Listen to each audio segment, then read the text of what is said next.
Bienvenue sur Coup de projecteur, cette émission qui est là pour vous informer à temps réel.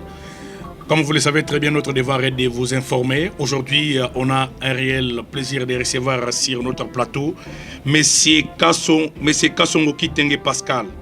Il est chargé de la communication et médias au sein de l'IDPS, l'ICASI. Bonsoir et bienvenue. Bonsoir Ndeko. Vous allez bien? Oui, tout va bien, seulement vous. Avec vous, nous allons parler un peu de la santé de l'IDPS l'ICASI. Vous êtes le natif de l'ICASI. Comment évolue l'IDPS à l'ICASI? Merci beaucoup Ndeko, Binonde Bapanzin Sango. J'ai le plaisir de me retrouver sur votre plateau comme un invité qui devra parler aujourd'hui de la fédération de l'ICASI. La santé, disons, de la fédération de l'ICASI. Moi, je trouve que depuis un moment, la santé de la fédération de l'ICASI va mal. La santé de la fédération de l'ICASI va mal. Avec quoi encore? Oyo, bomonaka ndeko fils muko palobaka makambo yo ke bien te. Na l'ICASI, la fédération de l'ICASI makambo yo ke bien te.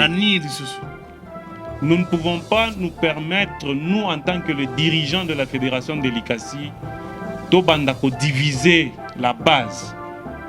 Parce que la base, il y a fragiliser partie l'ICASI. Nous ne pouvons pas nous permettre de diviser, nous en tant que, je dis nous en tant que le responsable de la fédération de l'ICASI, à diviser la base. La base n'a pas besoin d'être divisée. Nous avons plus besoin d'être unis. Et nous avons toujours, nous d'abord en tant que Ligue de jeunes, refusé la manipulation politicienne. Parce que la jeunesse n'a pas besoin d'être divisée. Nous avons besoin d'être unis pour conserver le pouvoir le plus longtemps possible. Qui sont à la barre de cette division? Toujours nous les responsables de la fédération de l'ICASI. C'est nous-mêmes deux. Nous ne pouvons pas vous citer deux personnes puisqu'ils se connaissent. Vous avez peur alors? Non, ils se connaissent. Mais il faut les citer pour que Kinshasa aussi soit au courant. Ils se connaissent. Est-ce que Kinshasa est au courant de ce qui se passe à l'ICASI? Kinshasa est au courant depuis la nuit des temps. Et nous, en tant que base de l'ICASI, nous sommes en train de nous poser la question si c'est Kinshasa qui favorise ce genre de bêtises au niveau de la fédération de l'ICASI. Puisque Kinshasa ne peut quand même, depuis que l'ICASI était en train de lancer les signaux d'alarme au niveau national de notre parti pour que la solution soit finalement trouvée. Mais Kinshasa ne s'est jamais prononcé sur ces dossiers. Et l'ICASI, depuis que nous avons fait 6 ou 7 ans de notre mandat, on est sorti presque perdant dans notre propre pouvoir. Ça c'est grave ça. Et la jeunesse est en train de pleurnicher au jour d'aujourd'hui parce que les responsables de la fédération de l'ICASI ne veulent pas se mettre ensemble et parler le même langage.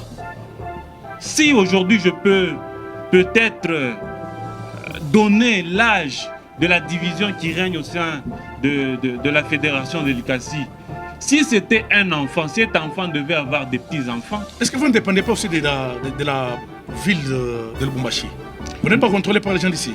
Lubumbashi a des fédérations comme l'ICASI aussi est une fédération. C'est-à-dire que vous tous vous dépendez toujours de Kinshasa? Tous nous dépendons de Kinshasa parce que toutes les autorités fédérales ont été nommées sur la même décision 08. Alors qu'est-ce que vous pouvez dire au secrétaire général Augustin Kabouya par rapport à ce qui se passe dans votre parti politique? Au jour d'aujourd'hui, je trouve que la solution finale face au conflit qui règne dans notre fédération de l'ICASI, ça repose sur le secrétaire général. Puisque nous sommes en train d'attendre... Le fait de rester indifférent, le fait de rester indifférent face à ce conflit, s'accentue toujours. Voilà, face à ce conflit qui est en train de détruire l'UDPS au niveau de l'ICASI, nous trouvons que lui, en tant que secrétaire général, devait prendre des décisions draconiennes sur tous ces fauteurs de troubles qui sont en train de mettre du feu sur notre patrimoine que nous avait laissé le Sphinx de Limité. Vraiment. Makambo qui est bien té. Ce que conseil nous repère sabato ville l'ICASI. Je demanderai seulement aux responsables qui, dans le temps, se sont retrouvés, soit ministres, soit mandataires quelque part, de rester calme et gérer la République pour ceux-là qui ont quitté déjà leur poste de responsabilité au niveau de la fédération, disons au niveau de l'administration publique de l'État, de rentrer calmement. Pour rentrer au niveau du parti, il ne suffit pas de diviser pour revenir. C'est la maison que vous avez laissée, vous pouvez revenir n'importe quand. Mais quand nous, la jeunesse, nous devons comprendre que vous voulez nous diviser pour retourner et se faire une position. Non, non, nous ne serons jamais pour cette approche-là. Merci beaucoup. Je pense que les conseils passés, le message est un message très important pour le moment et qui est pour l'unité et la stabilité du parti. Monsieur Pascal, deuxième point que nous allons toucher un peu et enfin au shit concerne la présence du gouvernement Jacques Aboulagato Kinshasa. Vous êtes jeune leader. Quelle est votre position, votre analyse par rapport à tout ce qui s'est passé depuis le début? Et aujourd'hui, Jacques Aboulagato est au Congo, il est à Kinshasa. Comment est ta position? Ndeko, sur la position concernant le rumeur qui circulent, parce que j'appelle ça rumeur parce que ce sont des rumeurs qui circulent dans notre province du Haut-Katanga. Moi, je trouve qu'à notre niveau, nous ne pouvons pas nous laisser berner par les informations des réseaux sociaux, comme l'a dit le vice-premier ministre, ministre de l'Intérieur. Il est normal pour un responsable s'il se sent empêché, il est souffrant, il est malade, et que son adjoint est là, son adjoint peut facilement... C'est que les gens pensaient que le gouverneur Jacques Aboulagato, il est tué, il est un esprit, il ne peut pas tomber malade. Vous voyez juste sa petite disparition, ça a créé beaucoup de problèmes. C'est ça qui prouve... très bien,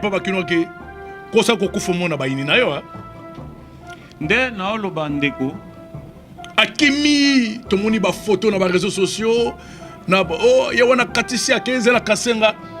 Mais l'homme a réapparu, était malade. Oui, si vous voyez très bien, santé qui pensa à Konda diminué par rapport à Ningazalaka. Et aujourd'hui, il est à Kinshasa. Les gens ne pensaient pas qu'il pouvait partir à Kinshasa. Et quel est le conseil que vous pouvez donner aux ennemis de la paix, les gens qui aiment toujours allumer le feu, les gens qui aiment discréditer les images des autres, les gens qui sont là que pour travailler contre les gens qui travaillent dans la vision du chef de l'État? Moi, je pense que en tant que jeune leader de la ville de Likasi, je demanderai seulement aux matures de la province du Haut-Katanga de rester calme, parce que le retour du gouverneur, voyant gouverneur Jacques Aboulagato, est prévisible.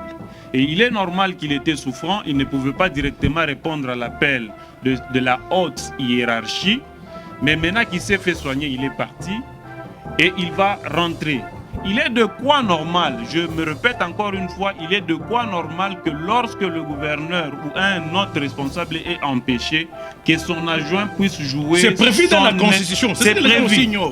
C'est prévu. Hein? Il est normal que son adjoint puisse jouer son intérim. Raison pour laquelle on a même le Premier ministre, le vice-premier ministre. Quand le Premier ministre est empêché, c'est-à-dire qu'il y a celui qui doit logiquement jouer son intérim. Et c'est la situation dans laquelle nous, dans le Haut-Katanga, nous nous retrouvons.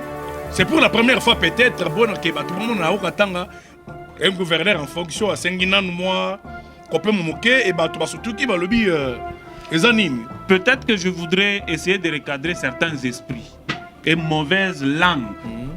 Entre le gouverneur titulaire Jacques Aboulagato et son adjoint, il n'y a pas de problème. Ce sont des gens qui veulent... C'est nous, la base. Chercher des problèmes. IDPS, la base.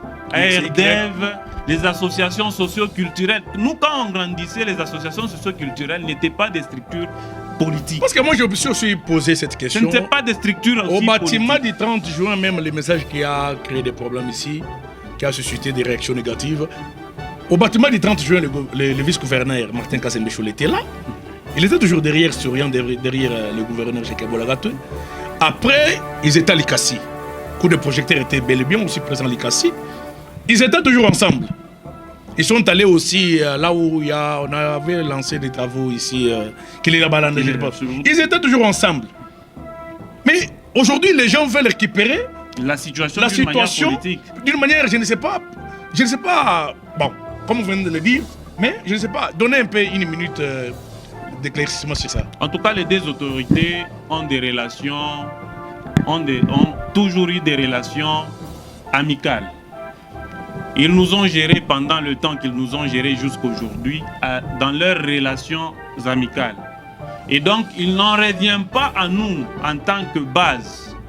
D'ailleurs, nous nous retrouvons tous dans une famille appelée Union Sacrée. Et donc, il ne revient pas à nous, la jeunesse aujourd'hui, ou à la base soit de l'UDPS ou alors la base de ARDEV, de venir vouloir séparer les deux tendances.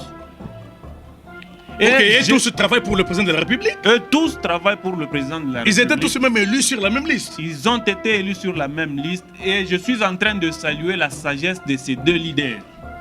Pourquoi? Parce qu'un leader ne se laisse jamais orienter par la masse, mais c'est le leader qui oriente plutôt la masse. Et voilà la sagesse que les deux leaders sont. Aujourd'hui même, l'Union Sacrée au Katanga a une plateforme qui soutient le président, les actions du chef de l'État. Et charcuté, andé, trois morceaux. Les uns se déclarent d'être derrière Martin Kazembe, d'autres sont... je me demande, mais c'est une même plateforme. Même quand le gouverneur Jacques Bolagato était en pleine fonction, avant même... Yakosala Mukanda, Yakoube, Mouké, Mouké. Le gouverneur, vice-gouverneur Martin Kazembe a été toujours présent. Il était toujours actif même dans la réunion, il y a Union Sacrée. Mais je me suis dit, mais pour le terrain de Zosala, quel conseil que tu peux donner aux jeunes, surtout aujourd'hui, parce que vous savez très bien que les jeunes aujourd'hui sont une cible, sont beaucoup plus instrumentalisés par quelques politiciens en mal de positionnement, ennemis de la paix, ennemis de tout ce qui est pour l'intérêt du pays. Quel est le conseil que vous pouvez donner aux jeunes garçons, aux jeunes comme nous, par rapport à cette période, même pour les jours à venir? Je voudrais seulement lancer un appel pathétique aux jeunes à travers la province du Haut-Katanga et plus particulièrement chez moi à Likassi, dans ma ville natale. Je voulais même vous surprendre que nous sommes nés dans la même ville avec le gouverneur Jacques Bolagato. Raison pour laquelle vous les soutenez. Même commune, même quartier. Et moi, je suis de la famille politique de Martin Kazembe-Choula. Donc pour moi, Jacques Kaboula, c'est un grand frère de la ville, quartier et commune. Martin Kazembe-Choula, c'est un combattant comme moi. Je demanderai aux jeunes de ne pas diviser ces deux leaders, de les laisser travailler comme nous avons déjà cet élan de développement. L'intérim, tapez sur Google et partout, vous comprendrez la signification du mot intérim. Donc le chef du gouverneur adjoint est empêché. À ce moment-là, le gouverneur adjoint joue l'intérim jusqu'à ce que le gouverneur titulaire reviendra dans la province. Et pour ça, je ne pense pas que nous devons avoir la chaleur dans notre province du Haut-Katanga. Pour ça, nous ne pouvons pas avoir les deux tendances.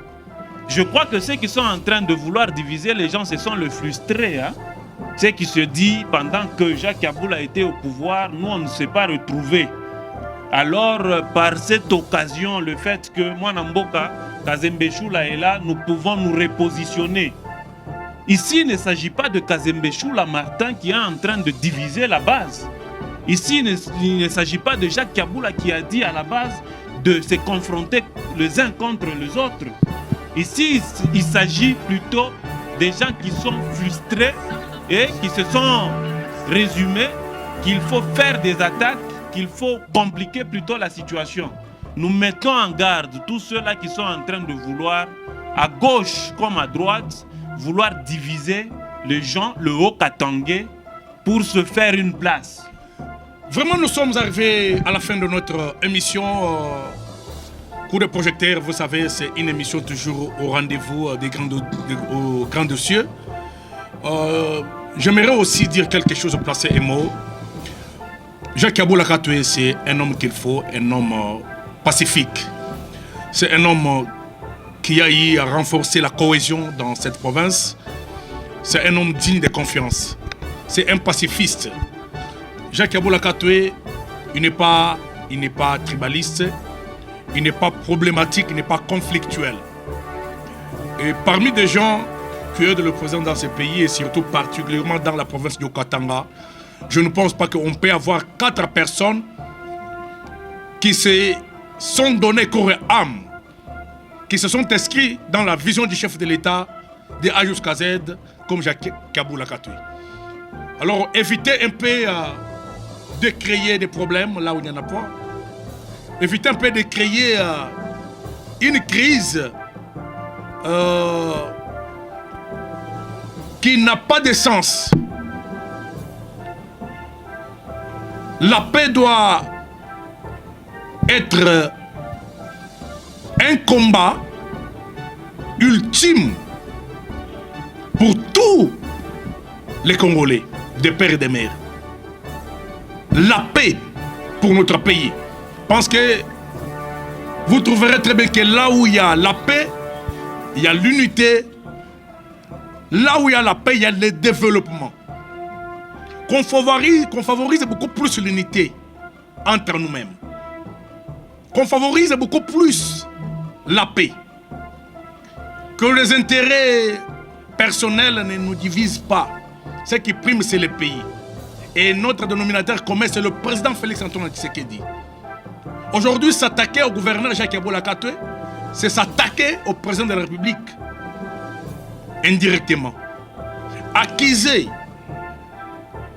fabriquer des raisons, fabriquer des dossiers contre le gouverneur Jacques Aboula Katoué, ce n'est pas bon, ce n'est pas aider le président de la République. On a besoin de vrais disciples du président Félix Antoine Tshisekedi. Jacques Aboula Katoué mérite, c'est un bon disciple, un visionnaire, un homme qui gère avec tout esprit, nous l'aimons pour son dévouement, pour son engagement pour le pays. Un homme qui sert le pays avec fidélité, avec confiance, avec amour patriotique. Merci beaucoup, M. Pascal, d'avoir répondu à notre invitation. Merci Ndeko de m'avoir invité sur votre plateau. Merci beaucoup, mon frère. Merci.